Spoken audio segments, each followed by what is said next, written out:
आज हम लोग लेके आए हैं पर्सपेक्टिव ड्राइंग, क्योंकि किसी भी ड्राइंग में पर्सपेक्टिव बहुत इंपॉर्टेंट रहता है। बिना पर्सपेक्टिव का वो ड्राइंग सही नहीं होता है। हम किसी ड्राइंग को परफेक्ट बना सकते हैं।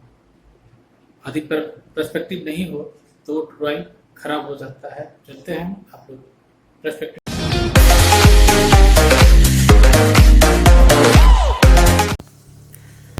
पर्सपेक्टिव में 1 पॉइंट पर्सपेक्टिव सीखेंगे। उसके बाद जो लाइनिंग है वैनिशिंग पॉइंट की ओर ले जाएंगे। उसके बाद सेकंड लाइनिंग, उसके बाद फिर थर्ड। इसी तरह से सारी लाइनिंग सब वैनिशिंग पॉइंट की तरफ जाती है। अब एग्जांपल के तौर पे एक पिक्चर जो सभी लाइन एक ही पॉइंट में जाकर मिलती है। अब सेकंड है 2 पॉइंट पर्सपेक्टिव। अब एक वैनिशिंग पॉइंट, उसके बाद सेकंड वैनिशिंग पॉइंट। अब उसके बाद लाइन खींचेंगे, क्योंकि जितनी वैनिशिंग पॉइंट से लाइन होगी उसके द्वारा हम लोग ड्राइंग खींच सकते हैं।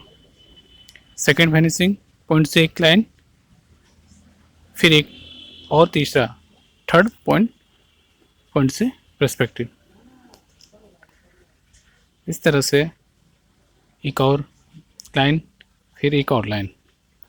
इसके बाद हम इसको लाइन में क्रिएट करेंगे। जिस पॉइंट पे हमें एक दूसरे से क्रॉस हो रही है उसको हम लोग लाइन के द्वारा मिलाएंगे, जिससे हमें एक ऑब्जेक्ट बनेगा। इसी तरह से एग्जाम्पल के तौर पे एक बिल्डिंग जो 2 पॉइंट पर्सपेक्टिव है, सेकंड में इसी तरह से 2 पॉइंट पर्सपेक्टिव। अब हम स्टार्ट करेंगे 3 पॉइंट पर्सपेक्टिव। 3 वैनिशिंग पॉइंट लेंगे। अब उसके द्वारा हम लोग लाइन खींचेंगे। जितनी लाइन खींचेंगे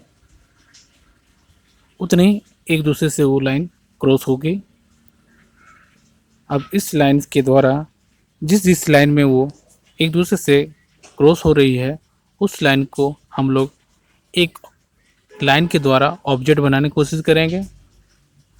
इस तरह से एक हमें ऑब्जेक्ट के रूप में एक रेक्टेंगल के जैसे एक शेप बनेगा।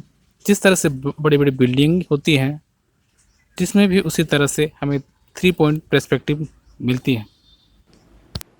इस वीडियो के माध्यम से आप पर्सपेक्टिव ड्राइंग को अच्छी तरह से जान गए होंगे और अपने ड्राइंग को आप सुधार सकते हैं और अच्छा इम्प्रूव कर सकते हैं और परफेक्ट बना सकते हैं। बस इतने ही।